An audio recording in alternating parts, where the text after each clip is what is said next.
우리는 지금 사순절이 끝나고 이제 오늘 종료 주일이죠. 또 이제 고난 주간이 시작되는 시점에 우리는 서 있습니다.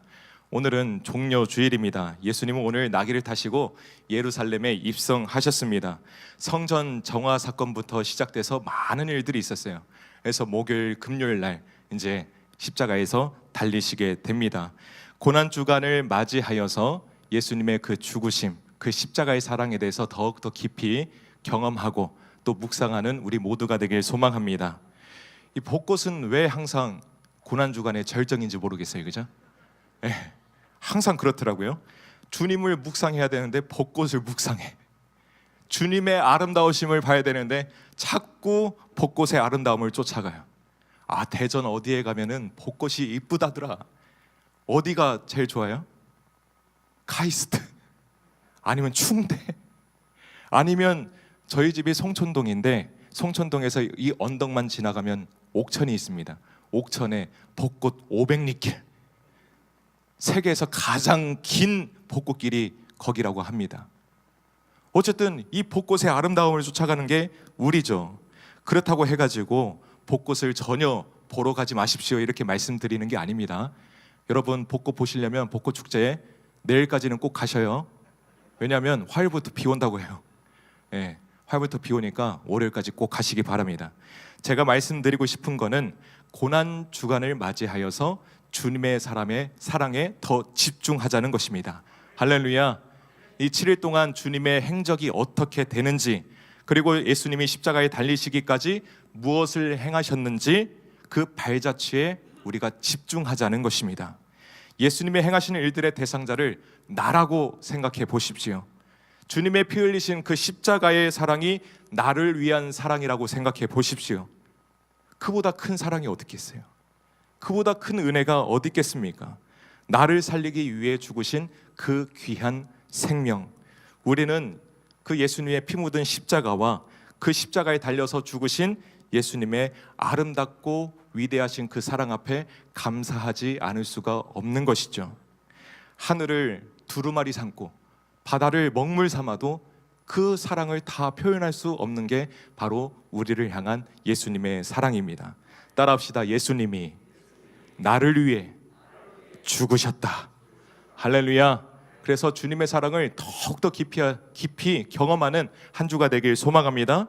주님께 받은 깊은 그 사랑 앞에 우리는 또 깊은 사랑을 올려드리는 우리 모두가 되길 소망합니다. 오늘 본문은요, 예수님이 고난주간 중에 목요일에 있었던 일을 배경으로 하고 있습니다. 목요일에 무슨 일이 있었습니까? 지금 표정을 보아하니 내가 지난주 목요일 날 뭘 했는지 나도 모르는데 2000년 전에 예수님이 그 고난주간에 목요일이 뭘 했는지 내가 어떻게 합니까? 라는 표정으로 저를 보고 계시는데, 그럴 줄 알고 제가 설명을 드리도록 하겠습니다.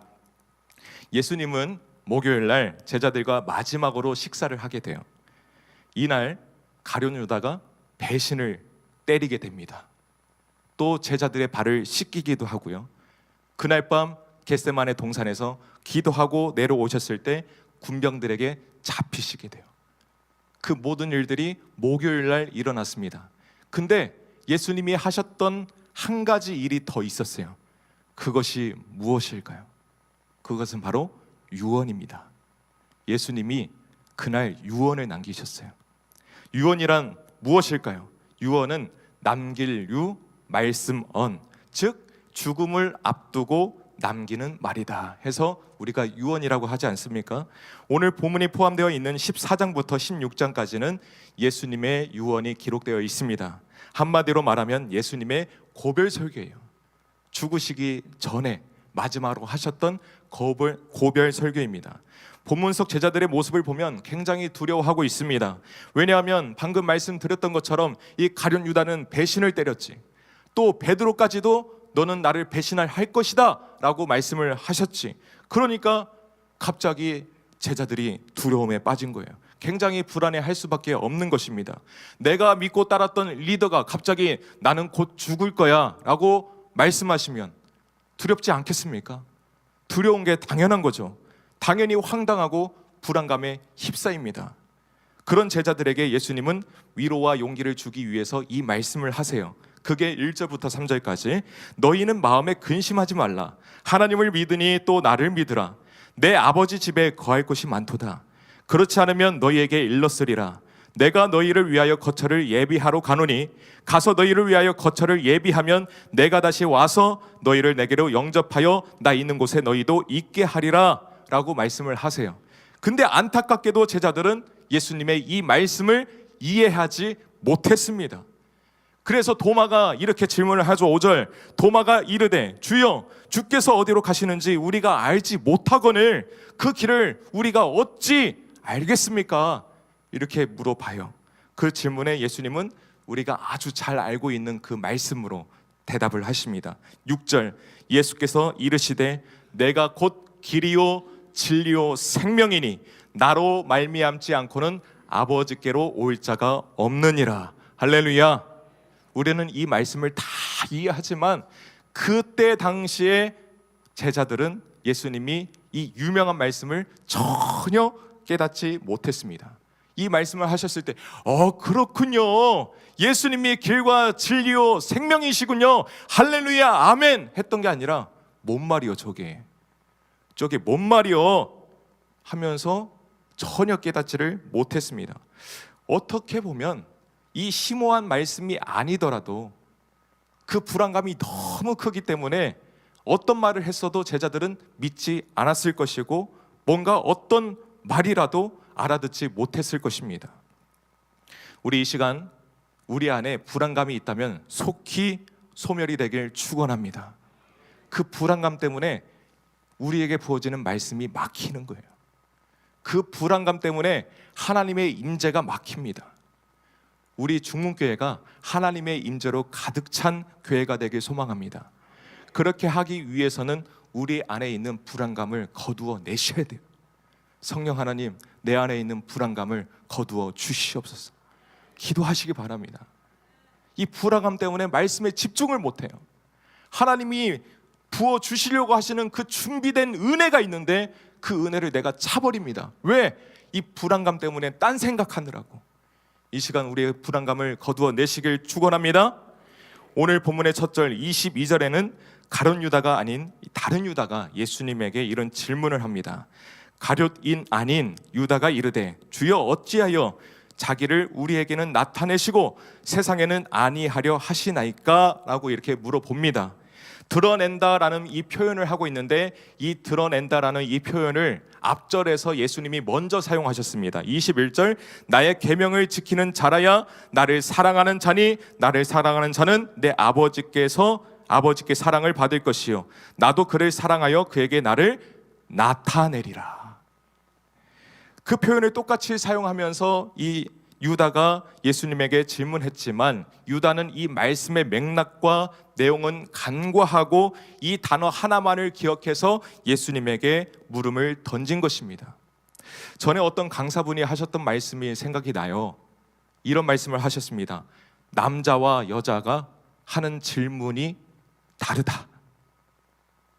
여자는 정말 몰라서 질문하지만 남자는 아는 것을 질문한다. 이런 말을 하더라고요.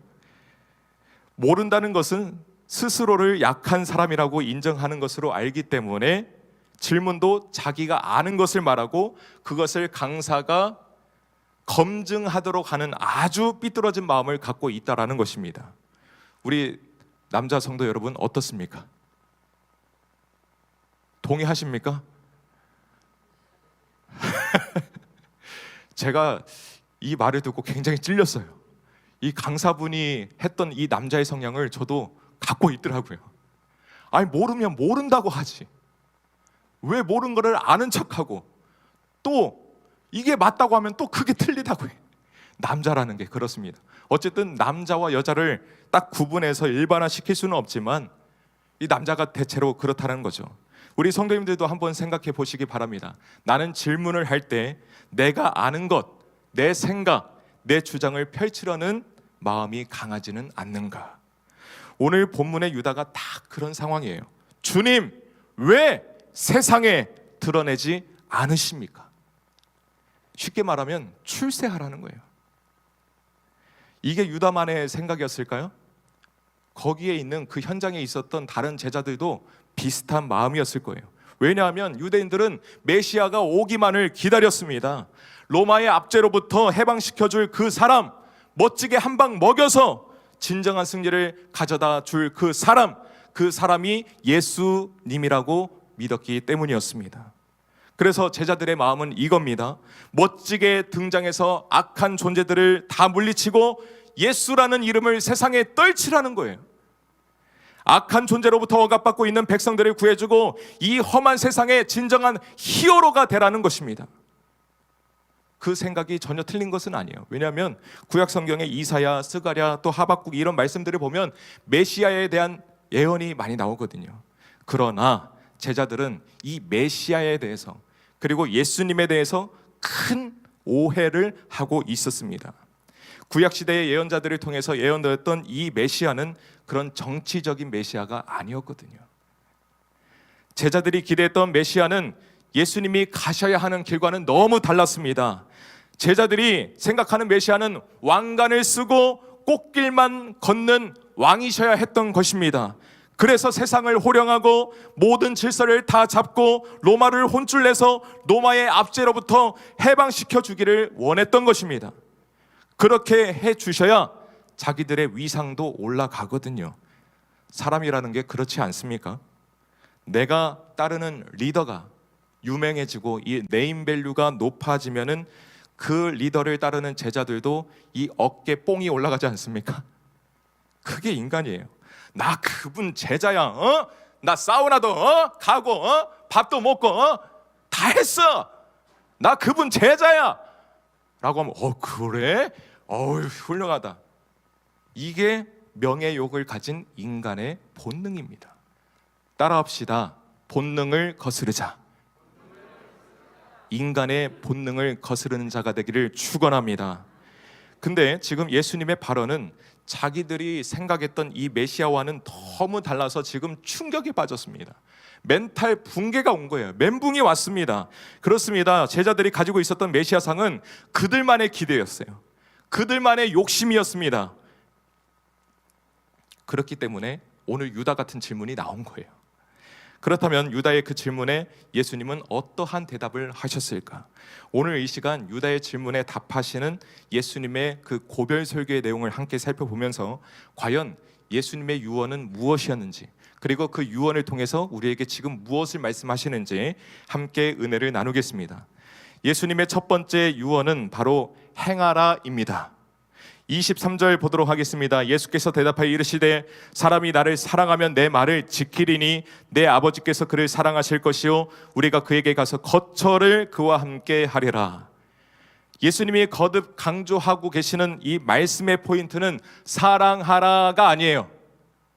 사랑하면 내 말을 지켜라. 이게 포인트입니다. 다시 말하면 사랑한다고 아무리 100번 말해도 행하지 않으면 아무런 소용이 없다. 노수프, 국물도 없다 라고 말하는 거예요. 노수프, 수프도 없어요. 24절 나를 사랑하지 아니하는 자는 내 말을 지키지 아니하나니 너희가 듣는 말은 내 말이 아니요 나를 보내신 아버지의 말씀이니라. 할렐루야. 그렇습니다. 사랑은요 말씀을 지키고 행하는 것으로 증명이 되는 것입니다. 우리는 이 사실 앞에서 아무런 의심 없이 하나님을 사랑합니다. 하나님을 사랑합니다. 고백합니다. 그런데 왜 예수님은 13장에서부터 계속 반복적으로 사랑하라고 거듭 강조하고 계시는 것일까요? 진짜 사랑은 행함에 있기 때문에 그렇습니다. 할렐루야. 야고보서에 이렇게 말하고 있습니다. 야고보서 2장 26절에 영혼 없는 몸이 죽은 것 같이 행함이 없는 믿음은 죽은 것이니라. 행함이 없는 믿음은 죽은 것이래요. 죽은 믿음이래요. 행함이 없으면 영혼 없는 몸과 같대요.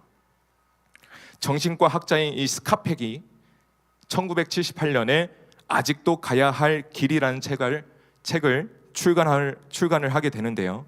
거기서 이 스카펙은 사랑에 대한 정의를 이렇게 내립니다. 사랑이란 자신과 다른 사람의 영적인 성장을 위해 자아를 확장하고자 하는 의지이다. 멋지지 않습니까? 그래서 이렇게 또 붙여요.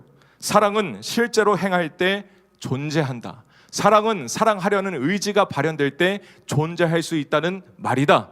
따라서 사랑은 의도와 행동을 모두 필요로 한다. 여기서 의지를 갖는다는 것은 선택한다는 뜻이다. 아무나 다 사랑을 하는 것은 아니다. 사랑하려는 의지를 갖고서 사랑을 선택하는 사람만이 사랑을 할 수 있다. 스카펙이 정의 내린 이 사랑에 대한 정의, 즉 사랑이란 자신과 다른 사람의 영적인 성장을 위해서 스스로 의지적으로 선택하는 것이다 라고 말을 하고 있습니다. 우리는 보통 이렇게 생각합니다. 사랑 뭐 본능적 아니야? 본능적으로 하는 거지. 사랑이 다 거기서 거기 아니야? 뭘 의지적으로 사랑해? 이렇게 생각할 수 있습니다. 여러분, 무엇이 진짜 사랑일까요? 의지적인 사람입니까? 아니면 본능적인 사람입니까? 사랑입니까? 어떤 사랑이요? 할렐루야. 예. 뭔가 분위기 흐름상 의지적으로 이렇게 얘기를 해야 될 것 같죠? 예. 이 말씀이 흘러가는 흐름상 사랑은 의지적인 사랑이죠. 할렐루야. 예, 오늘 본문의 흐름상 이것뿐만 아니라 사랑은 의지적으로 하는 것입니다. 본능적으로 하는 것이 아니에요. 의지적으로 하는 것입니다. 우리는 한번 생각해 봐야 돼요. 사람들은 누군가에게 감정적으로 깊이 빠지면 그 사람에게 몰두하게 되어 있습니다. 모든 감정과 정서를 그 사람에게 쏟아붓죠. 우리 성도님들도 이러한 경험을 다 해보셨잖아요. 이처럼 사랑하는 사람을 위해서 내 모든 감정을 쏟아붓고 투자하는 현상을 카섹시스라고 합니다. 근데 스카펙은 많은 사람들이 이 카섹시스가 사랑으로 잘못 알고 있다라고 지적을 하고 있는 거예요. 그러면서 스카펙은 사랑은 느낌이나 감정이 아니다.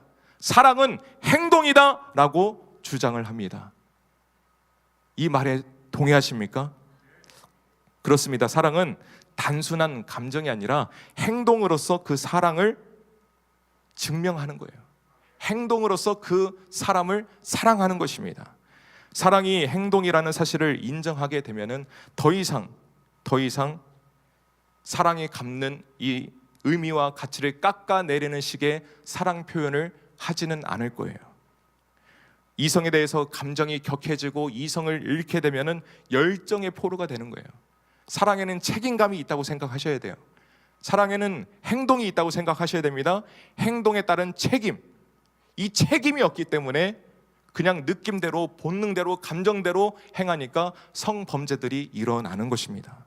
사랑하는 성도 여러분, 예수님이 말씀하시는 진정한 사랑은 행하는 사랑입니다. 할렐루야.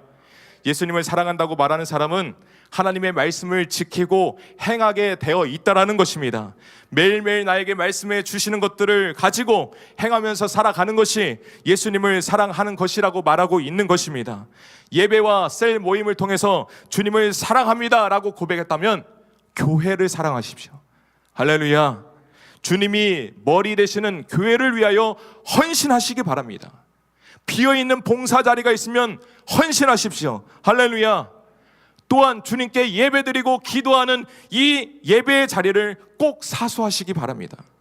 주님을 사랑한다고 하면서 예배 자리를 지키지 않는다면 그거는 주님께 거짓말하는 거예요. 그거는 하나님을 우롱하는 것입니다.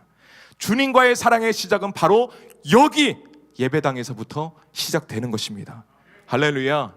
또한 주님이 그토록 강조하셨던 이웃사랑의 계명을 꼭 실천하시기 바랍니다. 어려운 이웃이 있으면 찾아가서 월차라도 내서 가서 도와주고, 할렐루야. 힘들어하고 있는 이웃이 있으면 찾아가서 집사님 힘내세요, 권사님 힘내세요, 내가 있잖아요 이러면서 우리 앞뒤 좌우 분들에게 하트 뿅뿅, 제가 있잖아요, 힘내세요. 할렐루야. 근데 우리끼리만 하면 안 되고 이제는 이 문을 열고 나가서 이웃에게 해야 됩니다. 할렐루야. 평상시에 나 진짜 저 사람만 아니면 진짜 좀 살겠는데 하는 그 이웃에게 가야 된다고요. 그 윗집 아랫집 진짜 층간소음, 그 이웃에게 가야 된다고요.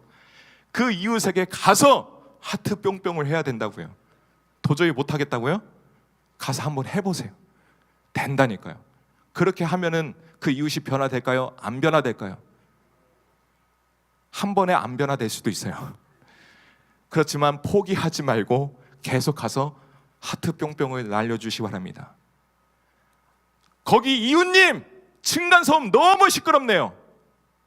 사랑합니다. 조금만 조용히 해주세요. 이렇게 하면 이웃이 변화될까요? 안 될까요?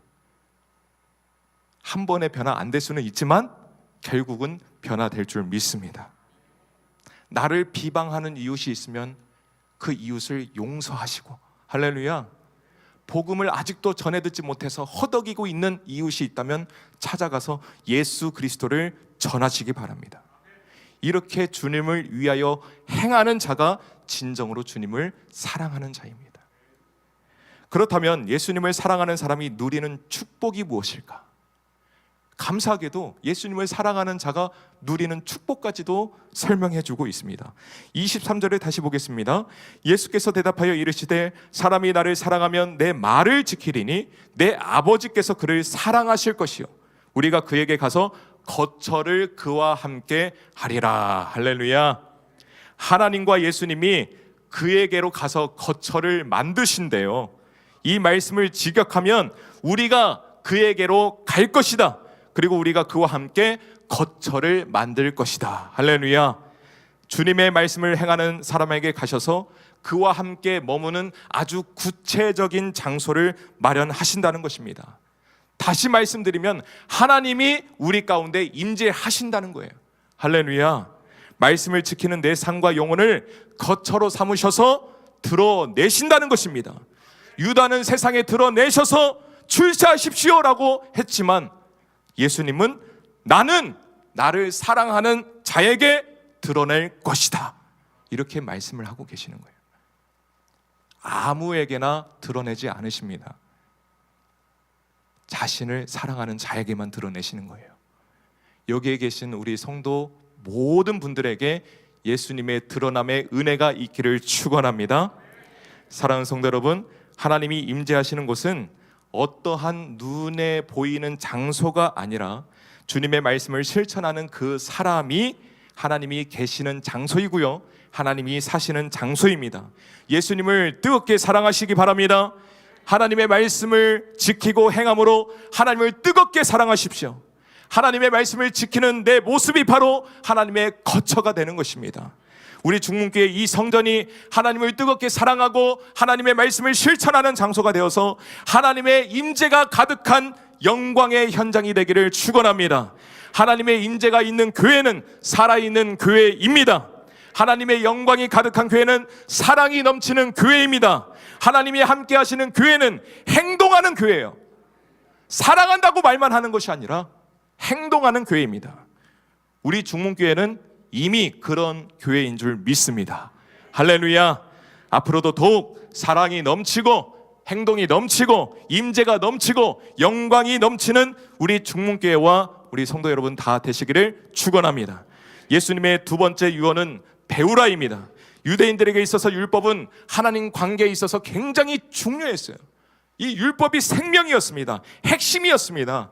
그래서 유대인들은 이 표를 손목에 감기도 하고 표를 이마에 붙여가면서 율법을 늘 묵상하고 늘 배우고 늘 되새겼습니다. 그렇게 하는 것이 다시는 애굽의 종노릇 하지 않는 길이라고 믿었습니다. 그래서 이 율법은 의를 지키고 공동체를 지키고 바로 나 자신을 지키고 우리 모든 사람을 지키는 삶의 원칙이 되었어요. 근데 이 율법 대신 오신 분이 누구십니까? 바로 예수 그리스도. 할렐루야. 예수 그리스도가 또 떠나시면서 누구를 우리에게 보내주셨습니까? 성령. 할렐루야. 26절 보혜사 곧 아버지께서 내 이름으로 보내실 성령, 그가 너희에게 모든 것을 가르치고 내가 너희에게 말한 모든 것을 생각나게 하리라. 할렐루야. 성경을 보면 성령을 가리키는 많은 이름들이 나옵니다. 하나님의 신, 주 여호와의 신, 아버지의 성령, 진리의 영, 생명의 성령, 성결의 영, 하나님의 영, 그리스도의 영, 양자의 영, 아들의 영, 약속의 성령, 주의 영. 그리고 오늘 본문의 보혜사. 오늘 본문 26절에서는 성령을 보혜사라고 표현하고 있는데 이 보혜사는 무슨 의미일까요? 한마디로 말하면 보살피면서 은혜를 주시는 분이다. 할렐루야. 이 원어로는 파라클레토스인데 이 파라클레토스는 여러 또 의미를 담고 있습니다. 위로자, 컴포터, 중보자, 미디에이터, 탄원자, 서플리케이터, 돕는 자, 헬퍼, 그리고 상담자, 카운셀러, 이런 의미를 내포하고 있어요. 그렇다면 성령님이 우리 안에서 뭘 하시는 걸까? 무엇을 하시는 걸까? 많이 있지만 몇 가지만 함께 살펴보기를 원합니다. 첫 번째로 성령님은 말씀하십니다. 할렐루야. 이렇게 하라 저렇게 하라, 성령님이 말씀하시는 거예요. 사도행전 8장 29절에 성령이 빌립더러 이르시되 이 수레로 가까이 나아가라 하시거늘, 또 요한계시록 2장 7절에 귀 있는 자는 성령이 교회들에게 하시는 말씀을 들을지어다. 로마서 8장 16절에 성령이 친히 우리의 영과 더불어 우리가 하나님의 자녀인 것을 증언하시나니, 또 마태복음 10장 20절에 말하는 이는 너희가 아니라 너희 속에서 말씀하시는 이 곧 너희 아버지의 성령이시니라. 할렐루야. 이렇게 계속 성령님이 우리 안에서 끊임없이 말씀하시는 것입니다. 이 시간 성령님이 우리 성도님들에게 말씀하실 때에 그 말씀에 귀를 기울이십시오. 성령님이 이 시간 나에게 어떠한 음성으로 다가오시는지 집중하시기 바랍니다. 그 성령의 음성에 우리가 민감하게 반응하고 그 음성을 듣고 실천할 때 내가 살아나고 또 도움이 필요한 그 영혼이 살아나는 것입니다. 할렐루야. 둘째로 성령님은 생각나게 하세요. 요한복음 14장 26절, 오늘 본문이죠. 보혜사 곧 아버지께서 내 이름으로 보내실 성령, 그가 너희에게 모든 것을 가르치고 내가 너희에게 말한 모든 것을 생각나게 하리라. 할렐루야. 모든 상황 속에서 성령님께 아이디어를 구하시기 바랍니다. 할렐루야. 우리가 주어진 모든 상황 속에서 우리가 늘 최선을 다하지만 우리 안에서 뽑아낼 수 있는 선한 것이 뭐가 있겠습니까? 인간은 죄인인데요, 이 죄인의 이 안에서 뭐가 선한 것이 나올 수 있겠어요? 우리는 성령님께 아이디어를 구해야 됩니다. 성령님, 생각나게 해주세요. 할렐루야. 저는 신방이나 또 상담을 하기 전에 항상 기도합니다. 성령님, 듣게 하시고 할 말을 생각나게 해주세요. 그러면 하나님이 인도해 주십니다. 성령님이 역사해 주시더라고요. 그래서 우리 성도님들도 어떤 일을 하시든지 그 전에, 그 직전에 성령님 생각나게 해주세요. 할렐루야. 내 뜻대로 하지 마세요. 내 계산대로 하지 마세요. 내 계획대로 하지 마시기 바랍니다. 성령님이 생각나게 해주시는 대로 하시기 바랍니다. 셋째로 성령님은 거듭나게 하십니다. 요한복음 3장 5절에 예수께서 대답하시되 진실로 진실로 내게 이르노니 사람이 물과 성령으로 나지 아니하면 하나님 나라에 들어갈 수 없느니라. 거듭남의 이 은혜도 내 안에 계신 성령님이 충만하게 일하실 때 부어지는 것입니다. 할렐루야. 또 넷째로 성령님은 진리 가운데로 인도하신대요. 요한복음 16장 13절에 진리의 성령이 오시면 그가 너희를 모든 진리 가운데로 인도하시리니, 내 뜻대로 나아가지 않도록 우리의 입술과 우리의 손과 이 발을 하나님이 붙들어 주시고 진리 가운데로 인도하신다는 것입니다. 다섯 번째로 성령님은 우리의 연약함을 도우신대요.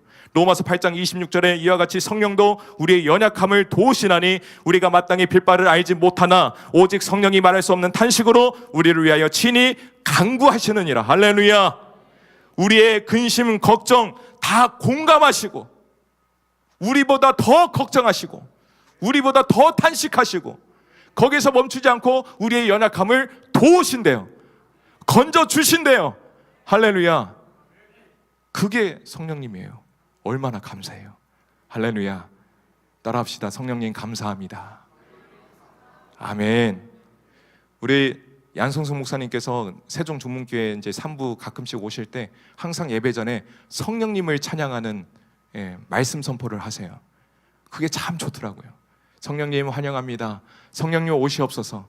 성령님 역사해 주시옵소서. 할렐루야. 그 고백이 그냥 고백이 아니더라니까요. 그 고백을 할 때 성령님이 우리를 도와주시는 것입니다.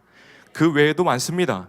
우리를 위로하시고 우리를 위해 근심하시고 우리를 위해 욕을 또 당하시고 우리 안에 권능과 공의와 재능을 채워주시고 우리로 하여금 말하게 하시고 우리의 죄를 알게 해주십니다. 성령님은 우리에게 이러한 분이십니다. 성령님은 매 순간 우리를 가르치시고 하나님의 말씀을 생각나게 하시는 분이십니다. 성령이 함께하는 삶은 어떤 특별하고 신령한 삶이 아니에요. 할렐루야 이런 삶이 아니에요. 할렐루야 이런다고 성령님이 함께 하실까요? 아니에요. 회칠한 무덤이 되지 마시기 바랍니다. 성령님이 함께하는 삶은 성령님이 가르쳐 주시는 것들을 늘 배우면서 기억하는 삶이에요.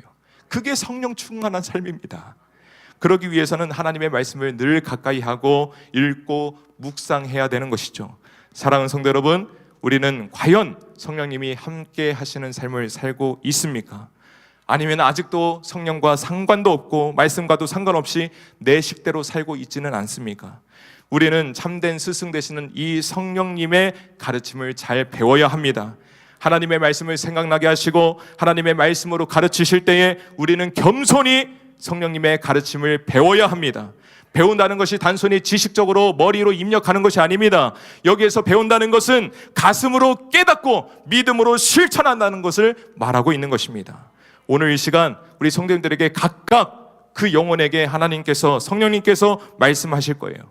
그 성령님의 음성에 귀를 기울이십시오. 내가 생각했던 것과 너무 달라도 성령님이 그렇게 말씀하시면 그게 맞다고 생각하십시오. 성령님이 인도하심이 맞는 겁니다. 할렐루야.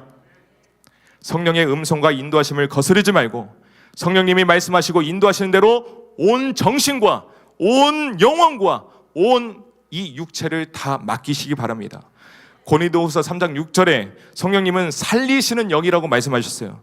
성령님은 우리를 죽음을 가르치시거나 죽음으로 인도하시지 않습니다. 성령님은 우리가 만약 죽음의 길을 가고 있다면 그 길로 가면 안 된다. 돌아가자. 생명의 길로 가자. 할렐루야. 이게 바로 성령님이에요. 성령님이 말씀하시는 그 때를 놓치지 마세요. 그 때가 중요한 것입니다. 인간의 흥망성쇠는 한순간에 그 잘못된 선택, 한순간에 내 선택으로 인해서 인생이 달라지거든요. 마찬가지로 성령님이 오시는 그 때를 놓쳐버리면 인생이 어떻게 될지 몰라요. 이 시간 성령님이 말씀하실 때에 그 음성에 민감하게 반응하시기 바랍니다. 절체절명의 순간에 나를 완전히 누르고 성령님 환영합니다. 성령님 충만하게 일하여 주시고 성령 하나님 말씀하여 주시옵소서.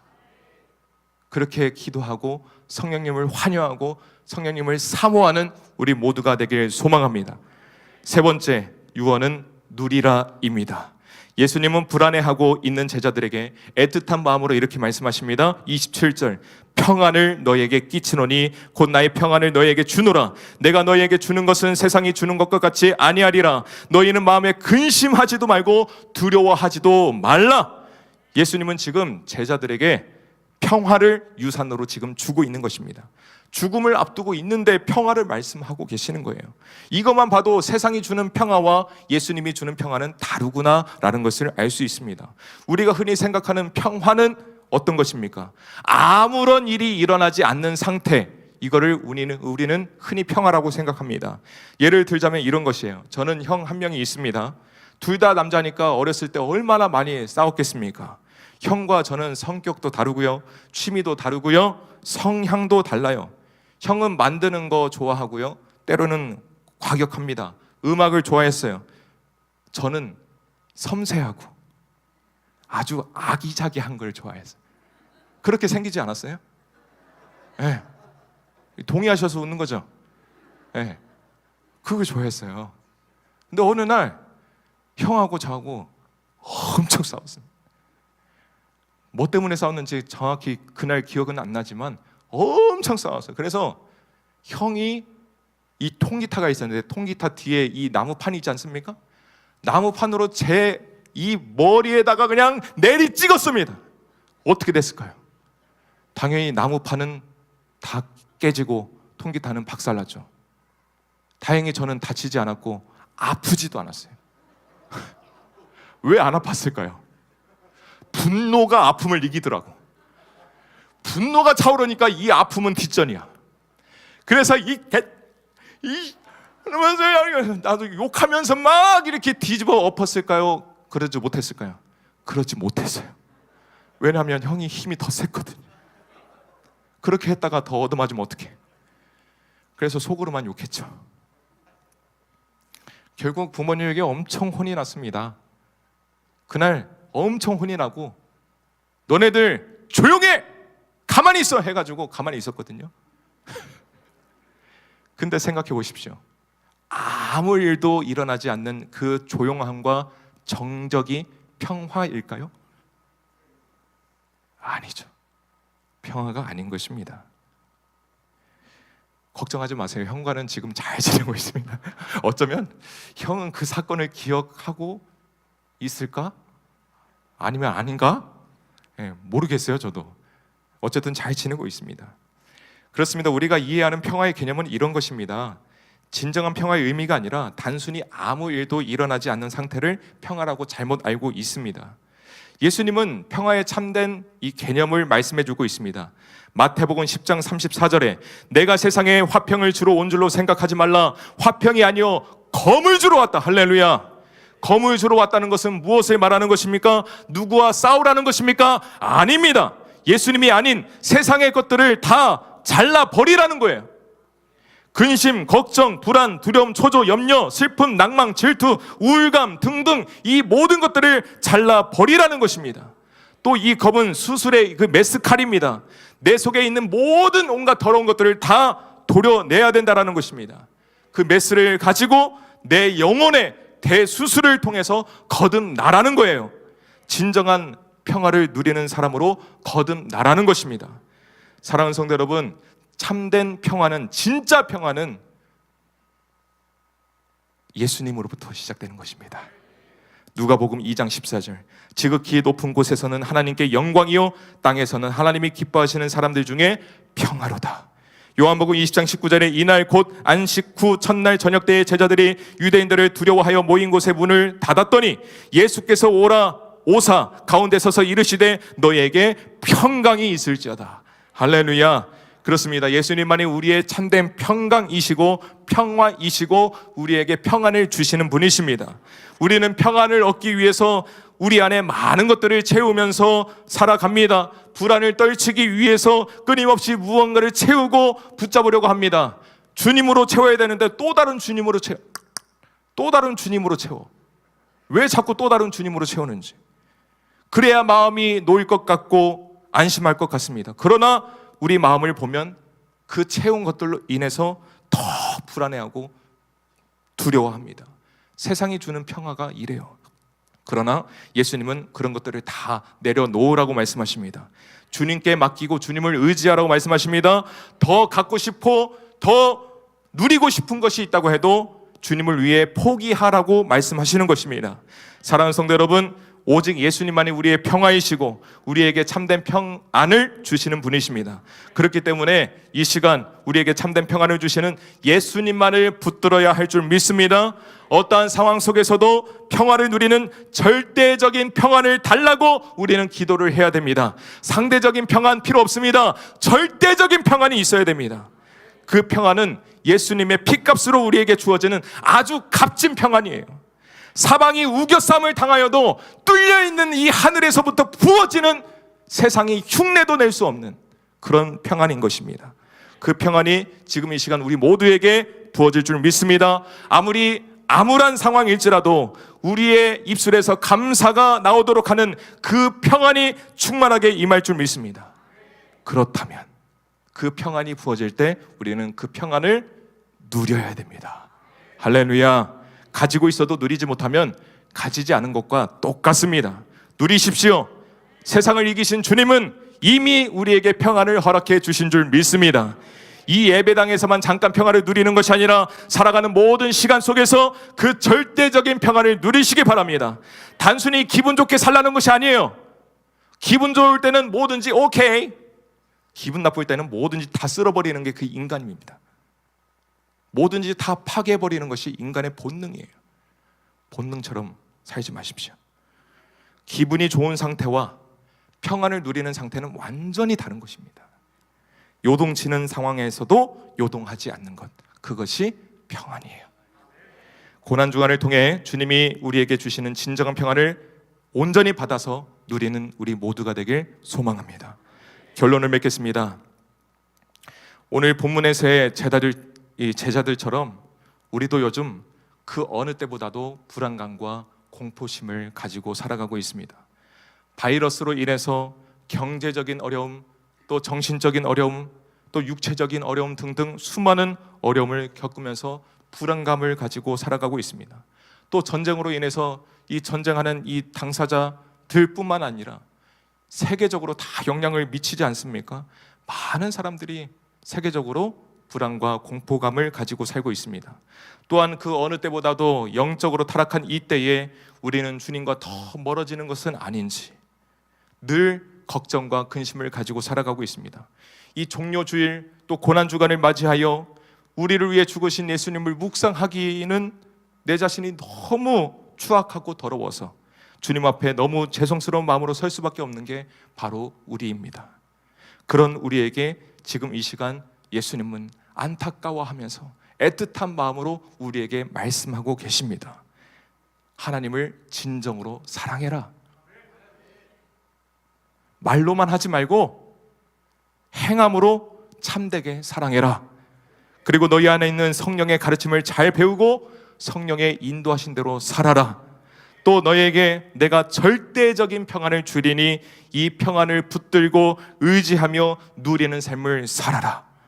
이 예수님의 유언과도 같은 이 애틋한 메시지를 우리 모두 마음판에 새겨서 더 이상 걱정과 불안이 아닌 기쁨과 자유함으로 살아가는 저와 여러분들 되시기를 간절히 축원합니다. 우리 이 시간 우리를 향한 주님의 마음을 생각하시면서 이 찬양 함께 고백하길 원합니다. 평안을 너에게 주노라.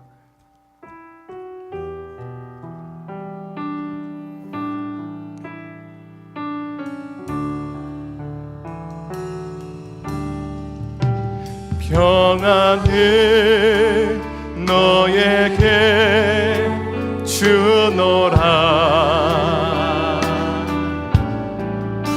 세상이 주을 수 없는 세상에 할 수도 없는 평안을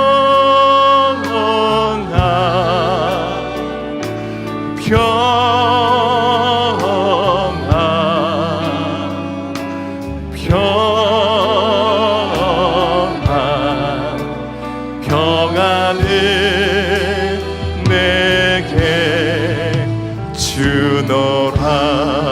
사랑을 너에게 주노라. 사랑을 너에게 주노라. 세상에 주을 수 없는 세상에 할 수도 없는 살아라. 살아라.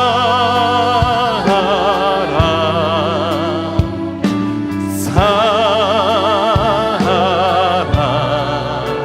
사랑해 내게 세상이 알 수도 없는 평안. 세상에 알 수도 없는 평안.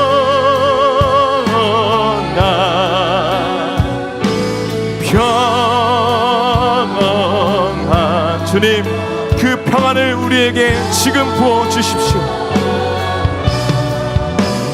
평안을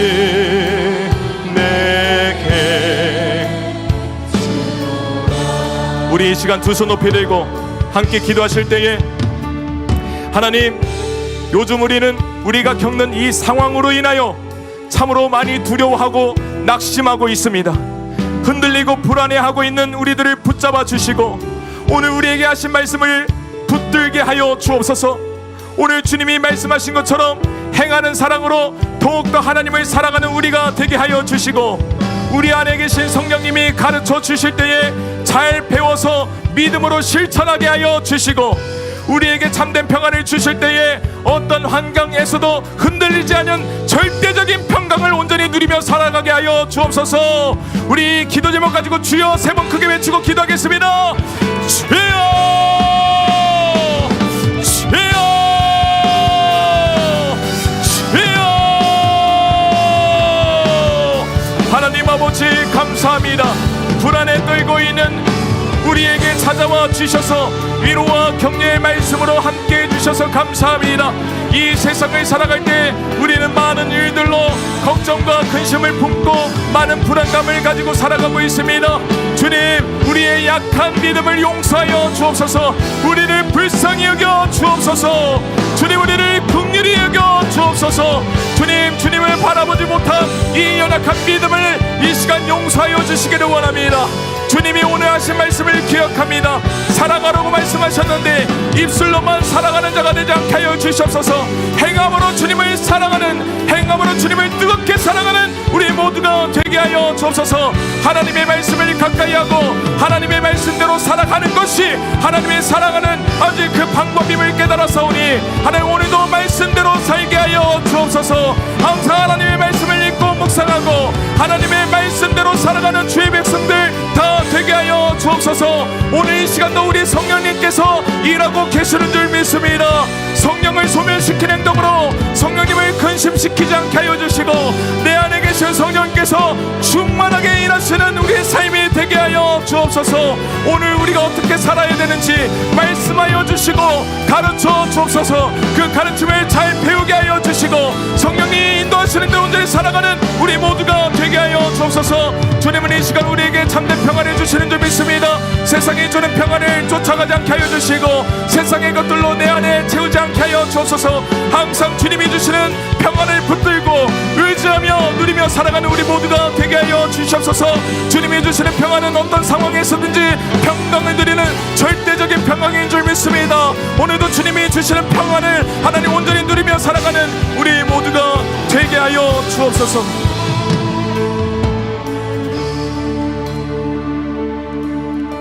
하나님 아버지 감사합니다. 오늘도 불안에 떨고 있는 우리에게 평강으로 찾아와 주시니 참으로 감사드립니다. 더 이상 내 안에 세상의 것들을 채우지 않게 하여 주시고 주님이 부어주시는 참된 말씀과 평강을 채우고 그 평강을 온전히 누리며 살아가는 우리 모두가 되게 하여 주옵소서.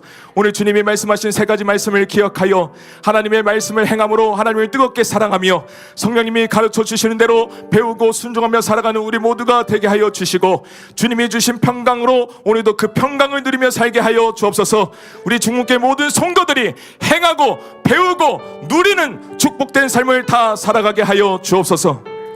지금은 주 예수 그리스도의 은혜와 하나님의 극진하신 사랑하심과 성령님의 내주교통 충만케 역사하시는 역사하심이 많은 일들로 인해서 불안해하고 있지만 오늘 주신 하나님의 말씀을 의지하여 하나님을 더욱 사랑하며 성령님의 가르치심을 따라 순종하고 주님의 평강을 붙잡고 살아가겠다고 다짐하며 나아가는 중국의 모든 성도들 머리머리 위에, 이 저녁 예배에 참여하는 모든 성도들 머리머리 위에 지금으로부터 영원까지 함께 하시기를 간절히 축원하옵나이다. 아멘.